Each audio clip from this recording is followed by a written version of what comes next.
El Cordero vencerá. Es un estudio de Apocalipsis, capítulo 17.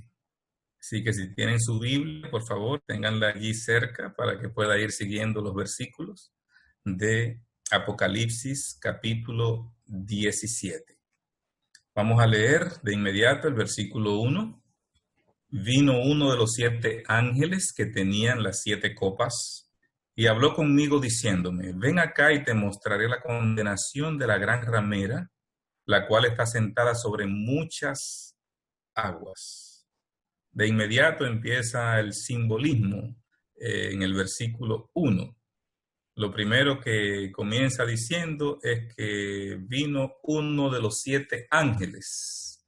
Si nosotros recordamos, en el capítulo anterior, que es el 16, cuando hablamos sobre el Armagedón, recuerdan que esto era parte de los 7 ángeles que traen las 7 postreras plagas. Así que si miramos un poquito atrás, dice, vino uno de los 7 ángeles. ¿Cuáles 7 ángeles? De esos 7 ángeles que son los que van a derramar las 7 postreras plagas. En el capítulo anterior, en el 16, se analizó y se estudió el secamiento del Éufrates, cuando le retiren el apoyo a Babilonia, las grandes naciones de la tierra. Entonces, pareciera que este capítulo va a dar más detalles, que nos va a explicar qué es lo que provoca que le retiren el apoyo a Babilonia y qué es lo que va a provocar finalmente la caída de Babilonia. Así que el capítulo 17 es una continuación del capítulo 16 en el sentido de ampliar lo que ya había dicho anteriormente. Allí aparece una mujer. ¿Qué simboliza la mujer en la profecía bíblica? Segunda de Corintios 11:2 dice, porque os celo con celo de Dios, pues os he desposado con un solo esposo para presentaros como una virgen pura a Cristo. Así que el pueblo de Dios en el Antiguo Testamento se representa como la esposa. Así lo presenta Ezequiel capítulo 16, Ezequiel capítulo 23 también. Y también aparecen algunas explicaciones en el Nuevo Testamento, como esta de Segunda de Corintios, que se presenta a Jehová como el esposo y la iglesia como la esposa. Así que si aparece una mujer pura, como la del capítulo 12 de Apocalipsis, entonces representa a la iglesia verdadera, que está muy bien representada en ese fabuloso capítulo 12 de Apocalipsis, que es extraordinario, uno de mis preferidos del libro de Apocalipsis. Y la mujer impura, que es el capítulo 17 que nos ocupa hoy, entonces representa una iglesia falsa. Una iglesia que no es la pura del capítulo 12. ¿Sí? Ambas representan iglesias. Una iglesia pura en el capítulo 12, una iglesia impura o una iglesia falsa en el capítulo 17. Dice que la mujer está sentada sobre muchas aguas y en el mismo capítulo 17 explica ese símbolo para que no haya dudas. Las aguas donde la ramera se sienta, lo dice claramente el verso 15, son pueblos, muchedumbres, naciones y lenguas. O sea, el apoyo que tiene esta iglesia se basa en las multitudes, en que los pueblos, las diferentes naciones le dan su apoyo. Y eso es lo que explica el versículo 15. Así que esta iglesia falsa sustenta su autoridad, su hegemonía, su poder en las muchedumbres, los pueblos, las naciones y las lenguas del planeta Tierra. El versículo 2 dice, con la cual han fornicado los reyes de la tierra y los que moran en la tierra se han embriagado con el vino de su fornicación. Aquí hay 2 expresiones que debemos entender. La primera de ellas es con la que han fornicado los reyes de la tierra y después el vino que embriaga. ¿Qué es la fornicación mencionada en este pasaje? Es bueno que recordemos que mucho del Nuevo Testamento está tomado del Antiguo Testamento. Y cuando hablamos del Nuevo Testamento, estamos hablando de que un 70% de las citas que hay en el Nuevo Testamento son pasajes del Antiguo Testamento. Así que hay alguna relación a una fornicación en el Antiguo Testamento. Vamos a leer los pasajes. Hay 4 textos que yo quiero que veamos ahora, que nos van a dar luz en esta dirección para entender lo que es una fornicación en el aspecto simbólico. La fornicación se usa a menudo como una metáfora para expresar la alianza entre ciudades y naciones apóstatas. Pero un ejemplo vale más que 1000 palabras, así que veamos los ejemplos. Isaías 23, 17. Y acontecerá que al fin de los 70 años visitará Jehová a Tiro y tornaráse a su ganancia, y otra vez fornicará con todos los reinos de la tierra sobre la faz de la tierra. Está hablando de una nación, Tiro, y dice que esta nación va a fornicar con todos los reinos de la tierra. O sea, una nación que se va a unir con naciones apóstatas. Así lo está presentando Isaías 23, 17. Nahum, capítulo 3, verso 4. A causa de la multitud de las fornicaciones de la ramera, de hermosa gala, maestra de brujerías, que vende las gentes con sus fornicaciones y los pueblos con sus hechizos. Así que aquí está presentando de una forma clara en Nahum de qué manera también se usa fornicación con pueblos, con pueblos. Vamos a ver a Isaías. ¿Cómo te has tornado ramera, oh ciudad fiel? Llena estuvo de juicio, en ella habitó equidad, mas ahora homicidas. Y fornicaste con los hijos de Egipto, tus vecinos, de grandes carnes, y aumentaste tus fornicaciones para enojarme. Ahora Ezequiel está hablando del pueblo de Dios. No está hablando de otras naciones. Hay profecías para otras naciones que Dios le mandó mensaje también. Lo podemos encontrar en Jeremías, en Ezequiel. Pero aquí Ezequiel está hablando de el pueblo de Dios. Está hablando de Judá. Está hablando de Judá. Y dice, fornicaste con los hijos de Egipto. O sea, hiciste alianza con los hijos de Egipto. Te aliaste con estos paganos. Entonces, ¿cómo le llama la Biblia a esa alianza entre el pueblo de Judá y Egipto? Los acuerdos que hizo para que Egipto la protegiera en vez de que Dios la protegiera. Entonces, se llama fornicación. Así le llama el texto bíblico. Esa alianza con esas naciones paganas. Así que cuando nosotros hablamos de una fornicación en el aspecto simbólico de Apocalipsis 17, está hablando de una mujer que simboliza una iglesia, pero que también es una ciudad. Porque recuerdan que la Iglesia Católica también tiene la ciudad del Vaticano, que es donde está el asiento del poder del catolicismo en el mundo, el papado. Así que cuando hablamos de fornicación espiritual, estamos hablando de una unión entre la Iglesia y el Estado, entre la Iglesia y las naciones paganas. La iglesia ha perdido su poder y su autoridad de Dios, ha perdido la unción del Espíritu Santo, entonces busca lo que no tiene, el poder, en las naciones del mundo. Ha dejado la verdad de Dios y entonces van a buscar el poder que no tiene en la fuerza que le ofrecen los estados.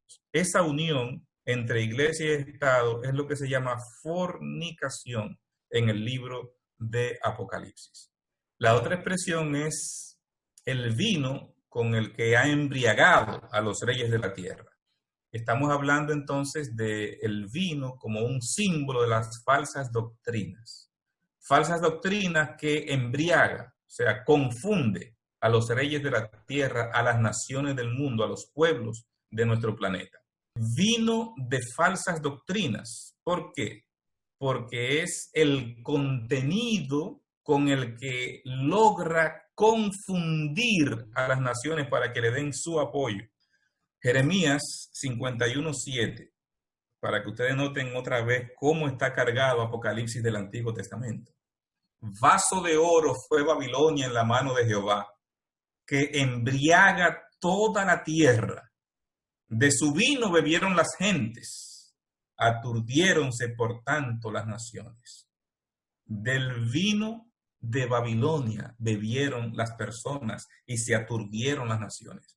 Así que cuando vemos lo que está diciendo Juan, es un pasaje que está tomado prácticamente de Jeremías, que está haciendo una aplicación hacia el futuro de lo que va a ser Babilonia espiritual. No la Babilonia literal, sino la Babilonia espiritual. Los reyes de la tierra va a embriagar a los reyes de la tierra. Así dice claramente. A los gobernantes, a los poderosos de la tierra los va a embriagar con el vino de sus falsas enseñanzas. Estamos viendo hoy a los reyes de la tierra que van a sentarse con el papado. Aquí podemos ver al presidente de la nación más poderosa de la tierra visitando al actual papa. Pero podemos ver una serie de fotografías. Aquí ustedes pueden identificar a varios presidentes del mundo, desde el de Corea, que está en la esquina izquierda inferior, el anterior de Estados Unidos, el de Argentina, el de Ecuador, diferentes, el de Bélgica a la derecha. Los presidentes del mundo van ¿a qué? A sentarse, a dejarse embriagar, a confundirse, a darle el apoyo a este poder. Es lo que está diciendo el texto, o sea, va a confundir a los reyes de la tierra. ¿Y qué es embriagarlos? ¿Qué es embriagar? Bueno, cuando una persona está embriagada, está confundida. Una persona embriagada no puede tener un razonamiento lógico correcto. Bajo los efectos del alcohol se dicen y se hacen cosas que nunca, jamás se harían o se dirían si usted está cuerdo. Así que estar embriagado es estar engañado, estar confundido. Y es lo que logran las falsas enseñanzas con los reyes y las naciones de la tierra. Así que ya dijimos que el vino son las falsas doctrinas y que con este vino va a confundir y a engañar a las naciones de la tierra. Algunas de las falsas doctrinas de este poder, de esta iglesia que está simbolizada por esta mujer. Adoración de ídolos, culto a los muertos, inmortalidad del alma, el tormento eterno, el cielo para espíritus sin cuerpo, las penitencias, la salvación por obras, varias de ellas. Vamos a poner algunos ejemplos más claros. El engaño en cuanto a la salvación que presenta esta iglesia. La salvación por la fe ha sido reemplazada por la salvación por las obras. Y dentro de su Biblia, de la Biblia que usa el catolicismo, tienen 7 libros más que el resto del cristianismo no los ha aceptado. Se le llaman libros deuterocanónicos o libros apócrifos. Y uno se pregunta, ¿y por qué esta es la única iglesia que aceptó esos libros que son de un dudoso canon bíblico, que no fueron aceptados por el resto del cristianismo? Porque esta iglesia integró esos libros y la Biblia de ellos, en vez de tener 66 libros, tiene 7 libros más y tiene adiciones a otros libros de la Biblia, como el de Esther, como Sabiduría de Salomón, que agregaron, que es uno de los 7. Otros libros son más grandes que lo que tenemos, como Eclesiástico, que no es de 12, es de muchos más capítulos. Entonces, ¿por qué? Porque esos libros que ellos introdujeron en su Biblia le dan sustento a algunas de sus enseñanzas, como la salvación por las obras. Entonces, citan la Biblia, pero están citando esos libros falsos, esos libros apócrifos, esos libros deuterocanónicos, que no están en la Biblia del resto del cristianismo. Entonces, con esas falsedades confunde a los reyes de la tierra. Los engaños acerca de las escrituras. La Iglesia Católica ha reemplazado la Biblia por la tradición. Le dan más fuerza a la tradición que a lo que dice la Biblia. Ellos lo dicen claramente. Nosotros no solo tenemos la Biblia como autoridad, también tenemos la tradición. Entonces, para ellos, cuando tienen que decidir algo, no lo deciden por lo que dice la Biblia solamente. Lo dicen también por lo que dicen los concilios. Que dice el concilio tal. El concilio tiene más fuerza que lo que dice la palabra para ellos. Entonces, el darle más peso a otros aspectos que a lo que dice la palabra de Dios, eso es un engaño de igual manera. Los engaños en cuanto a la intercesión, la iglesia ha cambiado la intercesión de Cristo por la intercesión de la Virgen María y el poder perdonador de la confesión auricular. En vez de que la persona vaya directamente donde Cristo como intercesor ante el Padre Celestial, entonces te presentan, pero, y se oye hasta bonito lo que ellos dicen, pero es mejor que tú le pidas a María, porque María sí intercede por ti ante su Hijo, y que no va a hacer el Hijo que le pida a su madre. Así que si la madre le pide al Hijo, él va a hacer lo que la madre le está pidiendo, así que pídele a María. Pero no es eso lo que dice la palabra de Dios. Hay un solo mediador entre Dios y los hombres, Jesucristo. No hay más. No hay otro mediador entre Dios y los hombres. En esta edición del Católico Nacional de 1895, dice: el Papa es no solo el representante de Jesucristo, sino Jesucristo mismo escondido bajo el velo de la carne. Eso es abominación, ese tipo de enseñanza. Y miren lo que dice este periódico de Los Angeles Times. No hay perdón directamente de Dios, citando lo que dijo uno de los papas en la Ciudad del Vaticano, refutando una creencia ampliamente difundida por los protestantes y un creciente número de católicos romanos. El Papa Juan Pablo II desbarató la difundida idea de que se puede obtener perdón directamente de Dios y exhortó a los católicos a confesarse más a menudo con sus sacerdotes. Así que lo que el Papa Juan Pablo II dijo en su momento es que vaya donde el sacerdote, confiésele sus pecados al sacerdote para que sea él el que le pueda perdonar. Pero qué blasfemia. ¿Cómo es posible y cómo las personas pueden dejarse engañar de una forma tan inocente? Cuando la palabra de Dios nos dice que solamente debemos confesar nuestro pecado ante Dios y que solo Dios tiene la capacidad de perdonarme, nadie más, porque Jesucristo entró en el cielo mismo para interceder por nosotros. El libro de Hebreos es maravilloso acerca de la intercesión de Cristo en el santuario celestial. De los engaños de esta iglesia es lo que enseñan en cuanto al domingo en lugar de lo que la Biblia enfatiza acerca del sábado. Y sobre eso Ellen G. White dice que merced a los dos errores capitales, la inmortalidad del alma y la santidad del domingo, Satanás prenderá a los hombres en sus redes, mientras aquel forma la base del espiritismo, este crea un lazo de simpatía con Roma. O sea, la mayoría de las iglesias protestantes se han unido en ese aspecto de la simpatía con Roma, con el domingo. Se han unido, están unidos en ese lazo de simpatía, como describe el conflicto de los siglos.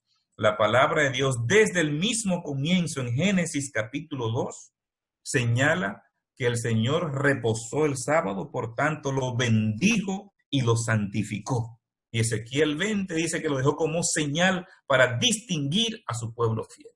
Isaías 66 dice que de mes en mes y de sábado en sábado en la tierra nueva vamos a ir a adorar a Dios. Pero esta iglesia tiene incluso ya traducciones de algunas Biblias católicas que donde dice Apocalipsis que Juan estaba en espíritu en el día del Señor, dice, y Juan estaba en espíritu en el domingo. Pero qué bárbaros, porque Jesús dijo en Marcos 2, 28 y 29 que el Hijo del Hombre es Señor del sábado. Si el Hijo del Hombre es Señor del sábado, ¿cuál es el día del Señor? Es el sábado. O sea, la Biblia misma se explica. No deja lugar a que tú busques una interpretación cuando Jesús dice esto en Marcos 2, 28 y 29. Pero queriendo tergiversar las cosas, ya en sus Biblias han colocado incluso la palabra domingo en alguna versión nueva que han hecho. La copa de vino con respecto a la muerte. Cuánta confusión con el tema de la inmortalidad del alma. Cuando el hombre muere, se va al infierno o se va al purgatorio o va a la gloria. Se ha introducido sutilmente el concepto de la doctrina pagana de que el alma entra en un estado superior cuando muere, se desprende como un ser incorpóreo, fantasmagórico de tu cuerpo y entra en un estado superior. con capacidades mayores que las que tenía cuando estaba vivo. Y ese concepto ha permeado el cristianismo. Pero la Biblia señala de forma clara y contundente que la vida es la unión del cuerpo y el soplo que Dios nos dio, y la muerte, la separación de las dos cosas. Por eso Eclesiastés dice que el espíritu vuelve a Dios que lo dio, o sea, el soplo de vida, no un ser incorpóreo, fantasmagórico, no, el soplo de vida vuelve a Dios que lo dio, queda el aire, la persona expiró su último aire, pero la gente también no percibe que si aceptara esa doctrina de que cuando usted se muere se fue al cielo si usted fue bueno, estaría tumbando muchas otras doctrinas de la palabra de Dios, muchas otras doctrinas, como por ejemplo la doctrina de la resurrección, porque la Biblia dice que el Señor cuando venga va a resucitar a sus hijos, y todos los que se murieron se fueron al cielo los buenos y los malos se fueron al infierno, entonces no hay a nadie a quien resucitar, porque cada quien está recibiendo su paga ya. Entonces, no se piensa en que cuando tú aceptas algo, eso tiene repercusión en otras doctrinas también. Pero esto es parte de los engaños, con lo que tiene confundido a los reyes de la tierra. Igual que, sorprendentemente, el concepto de esta iglesia sobre el origen de la vida. Crea furor la aceptación de la teoría de evolución por parte del Papa. Esto salió unos años atrás y realmente dio la vuelta al mundo. En la revista Time, noviembre 4 de 1996, dice en su mensaje a una reunión de la Academia Pontificia de Ciencias que estaba considerando el tema del origen de la vida, la declaración de Juan Pablo II refleja la aceptación de la evolución por parte de la Iglesia. O sea, ¿cómo es posible que una iglesia que cree en lo que dice la Biblia acepte la evolución? Pero para poder quitarle fuerza al sábado bíblico, dan a entender que no fueron periodos de días literales, sino simbólicos, y que ese día que habla allí pudieron ser miles de años, y entonces pudo ser un proceso evolutivo, y entonces le quitan fuerza al relato bíblico queriendo desmeritar lo que dice la Biblia acerca del sábado bíblico. También ahí en esa misma revista de noviembre 4 de 1996 dice el Papa que podríamos descender del monte. ¡Qué barbaridad! ¡Qué barbaridad! Apocalipsis 17:3, vamos al versículo 3 ahora. Y me llevó en el espíritu al desierto y vi una mujer sentada sobre una bestia de color grana, color rojo, que estaba llena de blasfemia y tenía 7 cabezas y 10 cuernos. Versículo 3, me llevó y vi a una mujer allí sentada. ¿Qué significa sentada? Bueno, que tiene dominio sobre la bestia. La mujer está sentada sobre la bestia con 7 cabezas. Así que si está sentada, ella domina a la bestia. Entonces, allí está hablando de un dominio religioso y político, porque vamos a ver entonces que esas 7 cabezas y esos 10 cuernos que tiene esa bestia representan los poderes o las naciones que Satanás ha utilizado a través de los tiempos para perseguir al pueblo de Dios. Así que esas 7 cabezas son 7 reinos, 7 naciones que Satanás ha utilizado para perseguir al pueblo de Dios. ¿Qué ha hecho la iglesia? El conflicto de los siglos, en la página 496, dice, siempre que la iglesia alcanzó el poder civil, lo empleó para castigar a los que no admitían todas sus doctrinas, cuando la apoyaban los gobiernos, los estados. Sigue diciendo, las iglesias protestantes que siguieron las huellas de Roma al aliarse con los poderes mundanos, manifestaron el mismo deseo de restringir la libertad de conciencia. La iglesia anglicana, en Inglaterra, por ejemplo, persiguió a los que no creían como ella. Siguió el mismo ejemplo de Roma porque tenía el apoyo del rey, el apoyo de Enrique VIII. Entonces, siempre que la iglesia alcanzó el poder civil, el poder estatal lo usó para imponer por la fuerza sus dogmas. Por eso la Biblia es clara y Jesús dijo, dad a Dios lo que es de Dios y a César lo que es de César. O sea, no puede haber mezcla entre la iglesia y el Estado. Esa unión es ilícita y Dios no la apoya. ¿Qué son las 7 cabezas? Bueno, yo les pongo aquí en pantalla un cuadro que representa lo que dicen varios autores adventistas, todos. Ahí está Bourne, Antolín Diestre Hill, Loron Wayne, Redondo, Maxwell, el otro Maxwell, son 2 Maxwell, ¿verdad? Hay uno que ya murió, que era historiador, y el otro es el escritor más prolífico que hay en este momento, activo. Waterhouse, comentario bíblico, da varias posiciones, no se define con una. Bueno, le quiero mostrar esto porque 7 autores, con sus nombres aquí, tienen 7 posiciones diferentes. Entonces, teólogos adventistas todos. Uno diría, bueno, entonces, ¿cómo nos ponemos de acuerdo sobre cuáles son las 7 cabezas? Yo he puesto una cinta azul sobre las 2 posiciones que resumen, podemos decir, los 2 conceptos más generalizados sobre quiénes son las 7 cabezas. Hay un concepto que es que tenemos que ver lo que dice Juan sobre las 7 cabezas en el tiempo que él lo dijo. O sea, Juan en el primer siglo, en el año 90, 95, cuando escribió el Apocalipsis. Entonces, cuando él dice, bueno, ya 5 de ellas han caído, vamos a ver eso más adelante. Uno es, la otra no ha llegado. O sea, ese uno es, hay que verlo en el tiempo de Juan en el 95. Pero en la otra línea, lo que dice es, no, tenemos que ver ese uno es, o sea, tenemos que ver a Juan en el tiempo en que lo está diciendo, en Apocalipsis 17, porque vamos en una secuencia de Apocalipsis y ya pasamos por el capítulo 13. En el capítulo 13 se vio la segunda bestia. La segunda bestia del capítulo 13 representa a los Estados Unidos. Entonces, si ya se estudió el capítulo 13, donde él está hablando de las naciones del mundo, y en ese capítulo 13 se habló de Estados Unidos, entonces tenemos que ver el uno es en el tiempo de Estados Unidos, en el tiempo de la ubicación que proféticamente él está hablando, yendo en una secuencia en el tiempo profético que Juan avanza en el libro de Apocalipsis. Si es así, entonces la posición sería diferente. Tendríamos que ver que 5 han caído. Hasta ese momento, el uno sería Estados Unidos y el otro aún no viene. Bueno, pero como les digo, usted puede o no estar de acuerdo con la posición que yo voy a presentar, porque yo me voy por una de ellas. Usted puede tener otra. Y no hay ningún problema en que usted diga que las 7 cabezas son otras, porque 7 teólogos no se ponen de acuerdo.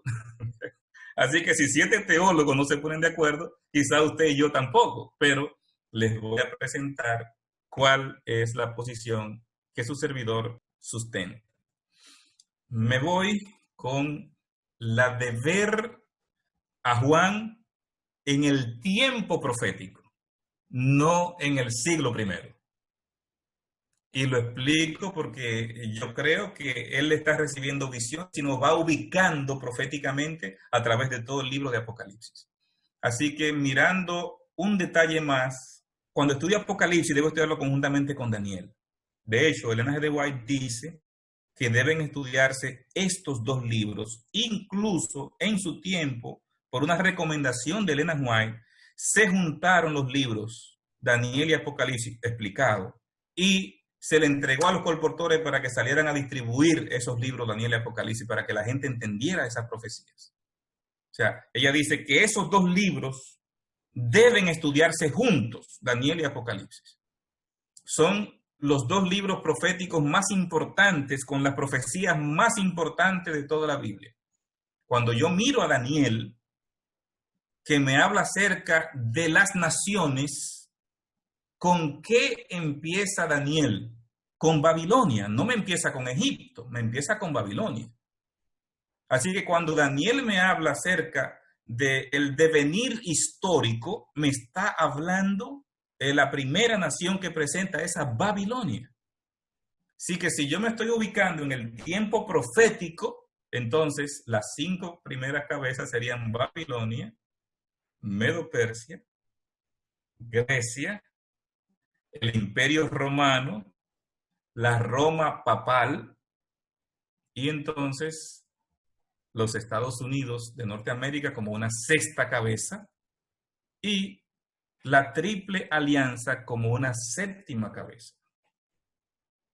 De hecho, el capítulo anterior, el 16, dice que se van a unir 3 espíritus inmundos a manera de rana. Y identificamos en el tema anterior cuáles son los 3 espíritus inmundos que se van a unir.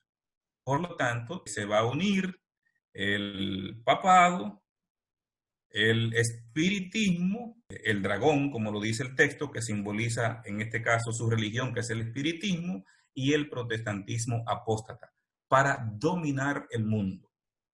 Se van a unir, así lo dice la palabra de Dios en el capítulo 16. Entonces, no podemos dejar fuera la Triple Alianza, porque se van a unir para controlar el mundo. Y en esas posiciones, todas las anteriores, ninguno toma en cuenta la Triple Alianza. Pero Apocalipsis dice que se van a unir para dominar el mundo. Entonces, desde mi punto de vista, debemos considerar la Triple Alianza como una cabeza que viene y va a durar poco tiempo, como dice el texto en el capítulo 16, que cuando se unan va a ser por poco tiempo esa unión. Los 10 cuernos son naciones que dan apoyo a este poder. Vamos a ver un poquito más adelante estos 10 cuernos. Apocalipsis 17:4. Y la mujer estaba vestida de púrpura y de escarlata y dorada con oro y adornada de piedras preciosas y de perlas, teniendo un cáliz de oro en su mano lleno de abominaciones y de la suciedad de su fornicación. Versículo 4. Oro. Bueno, aquí entran algunos detalles interesantes, ¿verdad? La coronación de Juan 23, donde se le colocó una triple corona de oro. Una foto allí, vamos a ver la corona desde otra foto ya más a color, ¿verdad? Aquí está. Esa corona, que fue la que se le colocó, triple corona, porque ellos dicen que es rey del cielo, rey de la tierra y rey de los mundos inferiores. Eso quiere simbolizar esa triple corona que le pusieron al Papa. Ahora,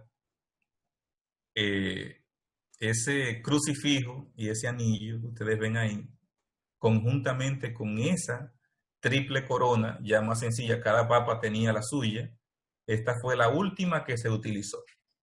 ¿Por qué? Porque a raíz del Concilio Vaticano II ya no se ha vuelto a usar esa triple corona.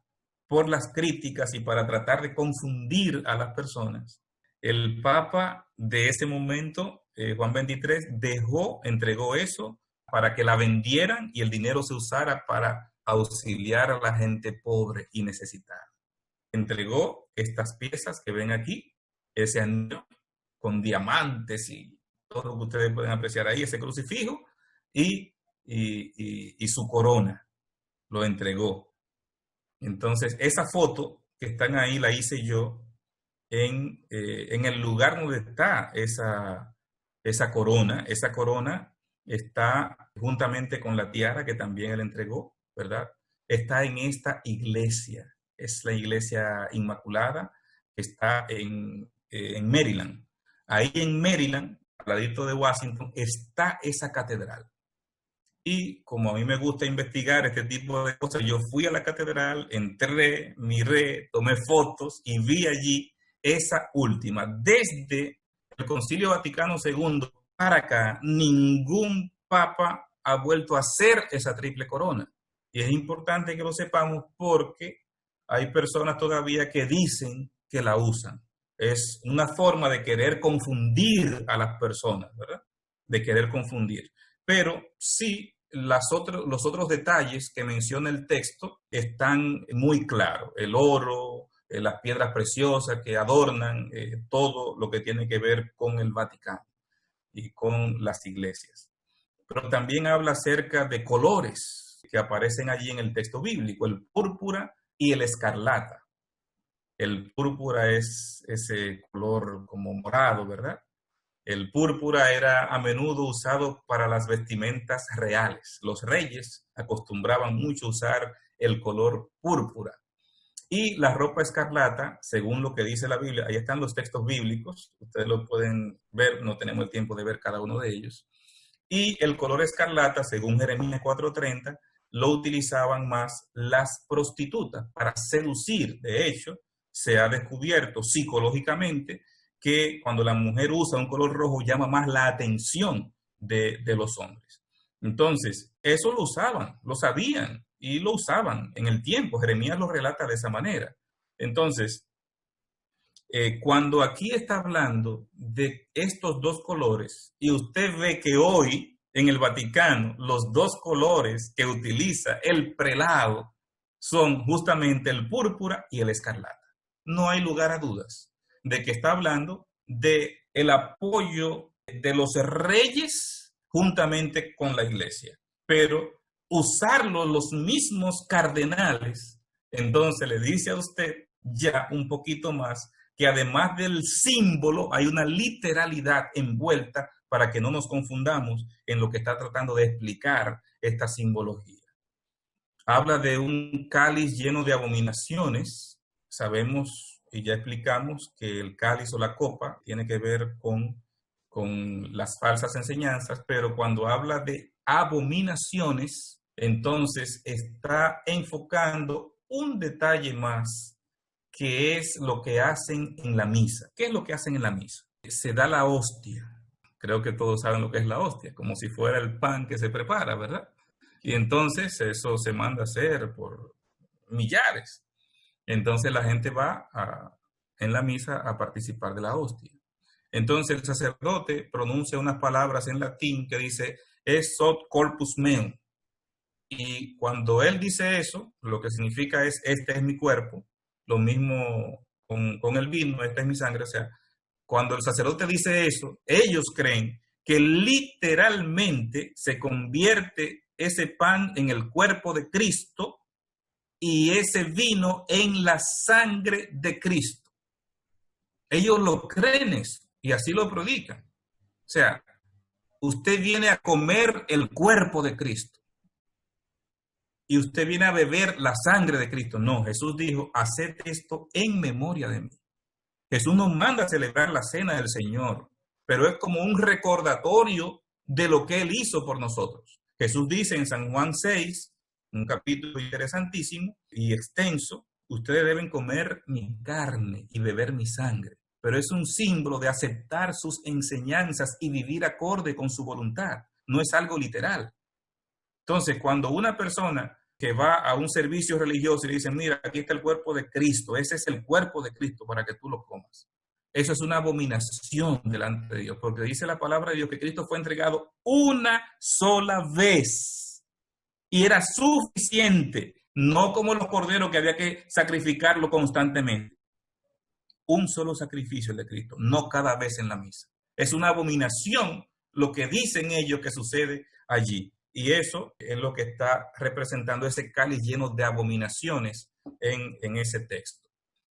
El versículo 5 dice, y en su frente un nombre escrito, Babilonia la Grande, la madre de las rameras y de las abominaciones de la tierra. El versículo 5 dice esto, un nombre en su frente, Babilonia la Grande, la madre de las rameras y las abominaciones de la tierra. Ya sabemos que en Apocalipsis, Babilonia es una expresión simbólica. Tuvo su origen cuando Dios confundió las lenguas en la Torre de Babel. Y en Apocalipsis representa a la iglesia madre, que representa una confusión religiosa, porque también tiene hijas que salieron de ellas, que siguen sus mismas enseñanzas en algunos aspectos.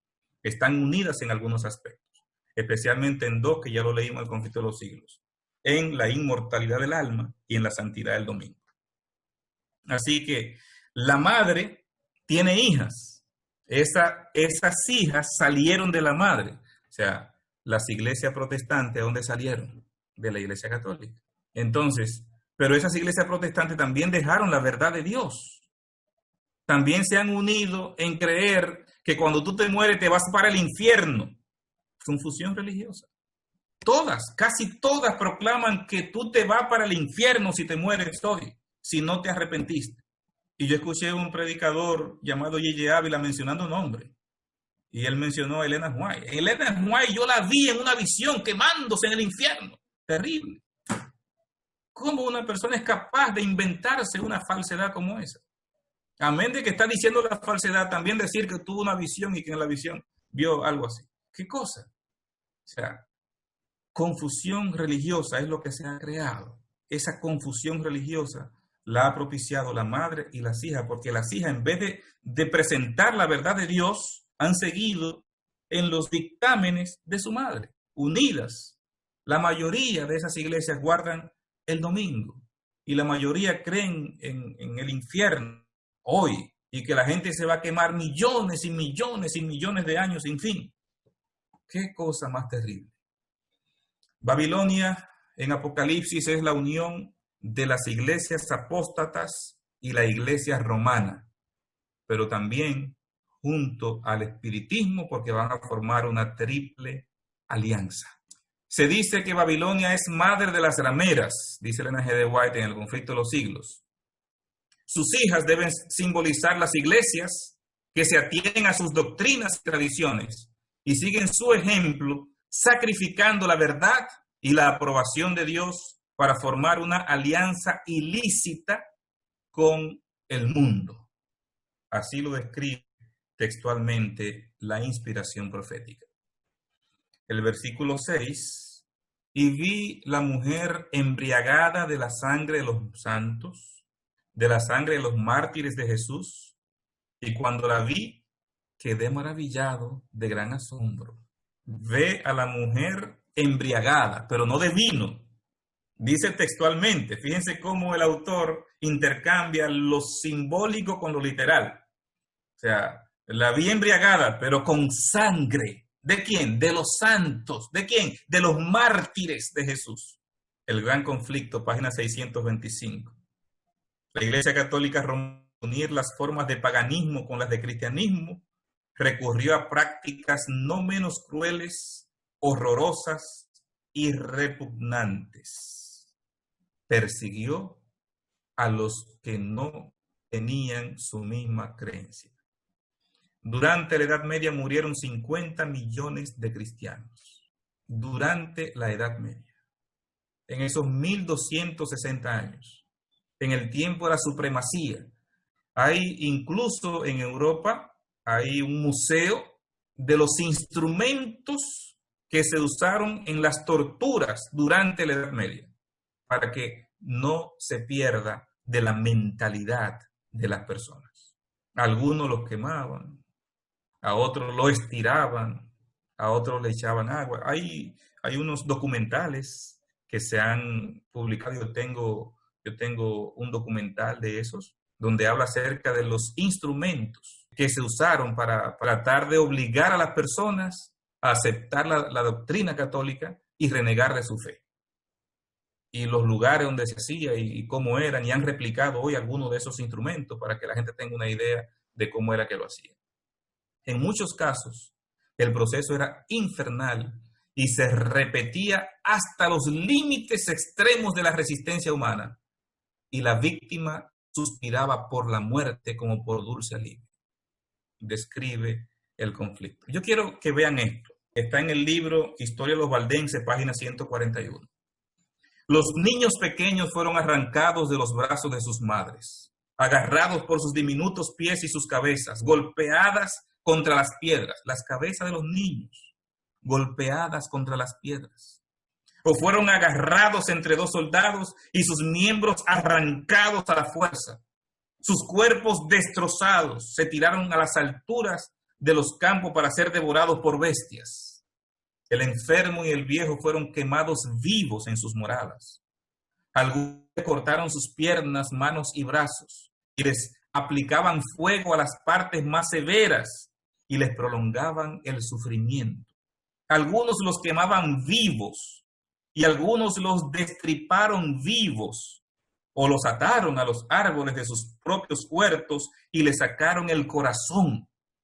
Algunos fueron horriblemente mutilados y de los otros los cerebros fueron hervidos y comidos por caníbales. Algunos fueron tirados hacia abajo de los surcos de sus propios campos y araron la tierra mientras el hombre la abonaba. Los otros se enterraron vivos. Los padres fueron llevados a muerte con las cabezas de sus hijos guindadas en los cuellos y fueron obligados a mirar mientras sus niños fueron primero ultrajados y luego masacrados antes de permitirles dormir. ¿Y ustedes creen que eso lo podía hacer una iglesia? Lean en el conflicto de los siglos lo que fue la matanza de San Bartolomé, o véanlo en la historia. La mujer estaba ebria de la sangre de los santos y de los mártires de Jesús. Los extremos a los que llegó esta iglesia. Hay varias películas que se han hecho sobre eso. Yo tengo varias de ellas. Juan Hus, por ejemplo, cómo murió amado, tengo esa. John Wycliffe, cómo agarraron, desenterraron sus huesos y los quemaron y los tiraron al río. Todas las cosas que hicieron estas personas. Bueno, el tiempo se nos ha terminado hoy. No hemos terminado el capítulo y todavía falta más de este capítulo. Así que vamos a tener que agotar una segunda parte de este capítulo 17.